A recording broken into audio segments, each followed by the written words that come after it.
안녕하세요. 여러분의 마음을 토닥여줄 이야기 토닥톡톡입니다.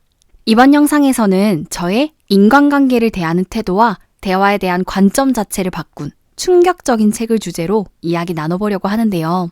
정말 수많은 사람들이 추천을 하는 책이라 읽어봐야겠다고 생각한 지는 오래되었는데 왠지 진부해 보여서 선뜻 손이 가지 않더라고요. 그래서 읽기를 미뤄오다가 최근에 읽고 정말 큰 충격을 받았습니다.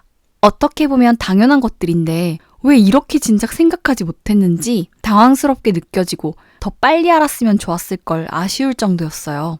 그래서 제가 받았던 이 충격 그리고 겪게 된 관점의 변화들을 여러분들과도 나누고 싶은 마음에 영상으로 준비해보았습니다. 이 영상을 보고 나면 사람들을 대할 때 그리고 대화할 때 더 높은 시선으로 바라보고 더 넓은 관점으로 생각하는 메타인지적 능력을 갖게 되실 겁니다. 저에게 큰 충격을 선사한 책은 바로 데일 카네기의 인간관계론인데요. 그 중에서 소개할 첫 번째 내용은 저에게 가장 큰 충격과 깨달음을 주었던 부분입니다.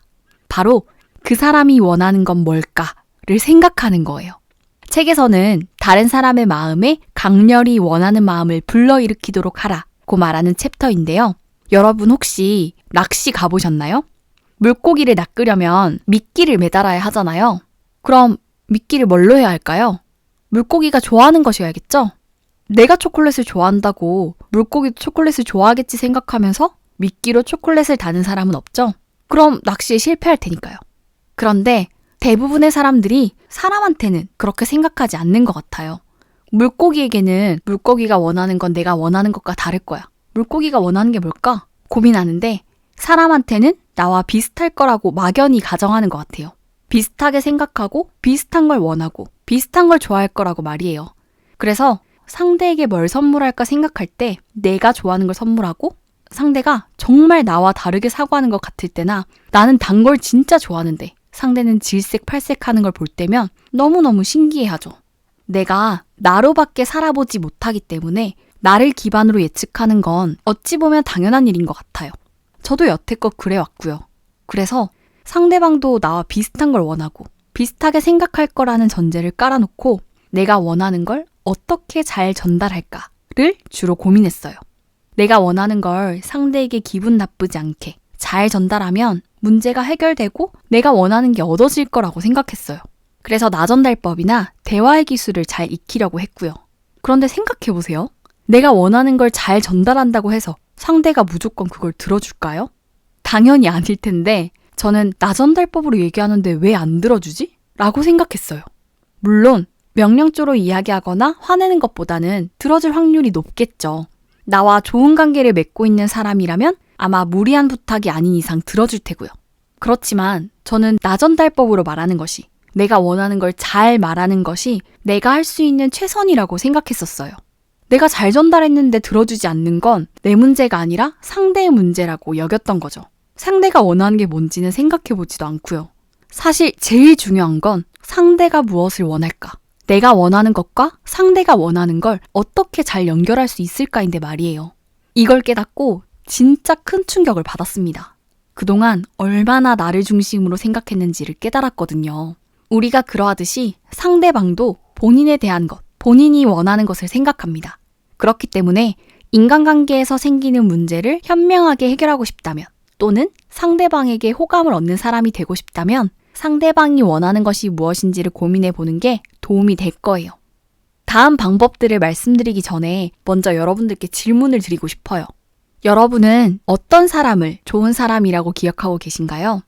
엘리베이터에서 길을 가다가 어떤 가게에 갔을 때 잠깐 스치듯 만나는 사람부터 함께 있으면 편안한 사람, 만난 지는 오래되었어도 떠올리면 왠지 친근하게 느껴지는 사람까지 쭉 한번 떠올려 보세요. 어떤 사람이 여러분에게 좋은 사람으로 남아있나요? 저는 엘리베이터에서 마주쳤는데 먼저 웃으며 인사해 주시는 분들, 어떤 가게에 갔을 때 계속 사람들을 대하느라 힘드실 텐데도 웃으면서 대해주시는 분들, 오랜만에 만나도 제 이름과 함께 저와 나누었던 이야기를 기억하고 있는 분들, 제 이야기를 정말 잘 들어준다고 느꼈던 분들, 그런 분들이 떠오르더라고요. 여러분 어떠신가요? 이런 사람들을 만나면 당연히 기분 좋다고 생각하면서도 그 사람들의 행동 자체에 대해서는 깊이 생각해보지 못했던 것 같아요. 이 속에 말씀드린 내용이 다 담겨 있는데 말이에요. 인간관계를 현명하게 만드는 두 번째 방법, 바로 미소 짓기입니다.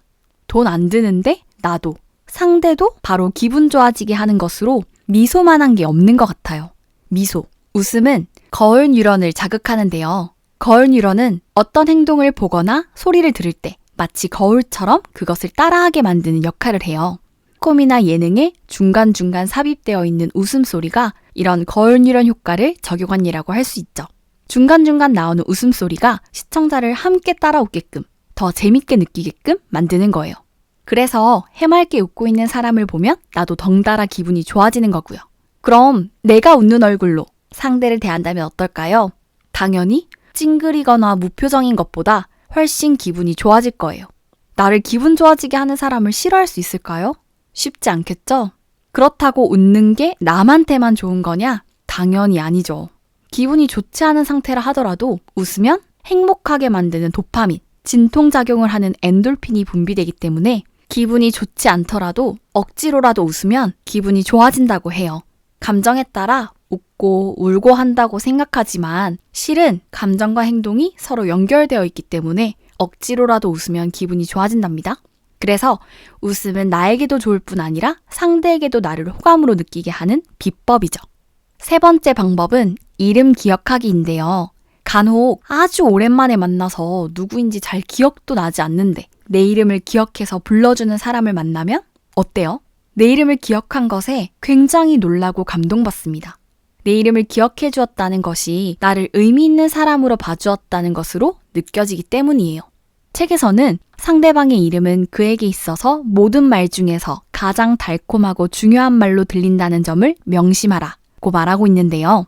상대의 이름을 여러 번 읊조려보는 수고를 하고 그 사람의 특징이나 전체적인 외모와 이름을 연관지어 보려고 노력했다는 나폴레옹 3세의 일화와 루즈벨트 대통령의 일화를 소개하면서 그 중요성을 강조하고 있습니다. 그만큼 이름은 짧지만 강력한 단어인데요. 간혹 이름을 정말 외우기 힘들어하는 분들이 계시더라고요. 꼭 이름을 외워야 하는 건 아닙니다.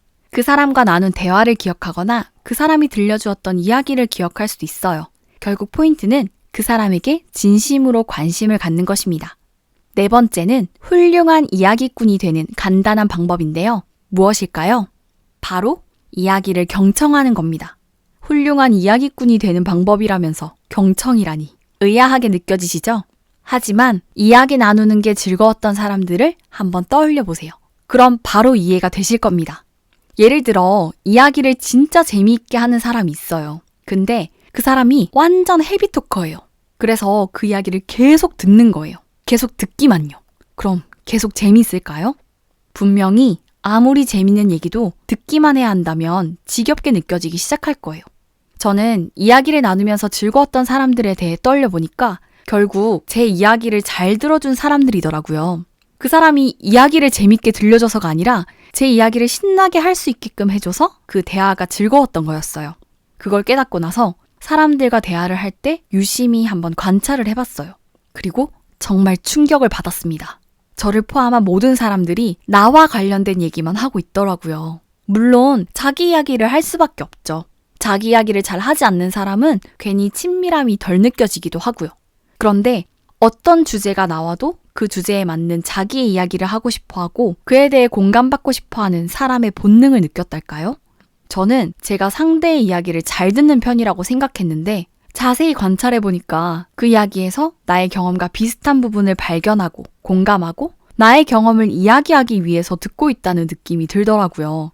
그냥 상대의 이야기를 온전히 잘 듣기 위해서 진짜 상대의 마음을 이해하기 위해서만 듣기를 하고 있지 않다는 걸 깨달았어요. 그러면서 모든 대화가 각자의 나에 대한 이야기를 꺼내놓는 거라는 점에 충격을 받았습니다. 저는 여태 대화라는 건 서로 공감하고 하나의 주제에 대해 함께 이야기하고 있는 거라고 생각했거든요. 그런데 자세히 살펴보니까 그 이야기를 들으면서도 내가 할 이야기와 관련 짓고 있다는 거. 누구나 나의 이야기를 들어주기를 원하는 대화를 한다는 걸 깨달았어요. 물론 그렇지 않은 사람들도 있죠. 그렇게 진심으로 들어주는 사람들과 대화할 때 정말 대화가 즐겁다고 느끼게 되는 것 같아요. 그래서 이야기를 재밌게 하는 것보다 진심으로 듣는 게 중요하다는 걸 깨닫게 되었습니다. 오늘 제가 깨달은 것들을 중심으로 이야기 나눠보았는데요. 어떠셨나요? 공감하셨는지, 여러분들은 어떻게 생각하셨는지 궁금합니다. 앞서 말씀드린 것들을 통틀어서 딱 한 가지만 기억해야 한다면 그것은 바로 진심입니다. 나를 진심으로 내 입장에서 생각하고 대해주는 사람이 누구인지 우리는 본능적으로 느낄 수 있거든요. 그런 사람에게 끌리고요. 그래서 사람을 진심으로 대하는 태도가 담겨 있을 때야 비로소 이 모든 방법들이 효과가 있습니다. 물론 너무나 어려운 일이죠. 그렇다고 누구에게나 마음을 다 주고 무조건 잘해주고 상처받으시라는 뜻도 절대 아니고요. 뭐든 상대에게 맞춰주고 너무 상대에게 휘둘리고 그럴 필요는 전혀 없어요. 상대에게 진심으로 대하되 누군가 나에게 상처 주는 건 쉽게 허락하지 않는 그런 여러분이 되셨으면 좋겠습니다. 여러분들이 언제나 편안하고 행복하시기를 바라면서 오늘 이야기는 여기까지입니다. 영상 유익하셨다면 구독과 좋아요 부탁드릴게요. 언제나 감사합니다. 안녕.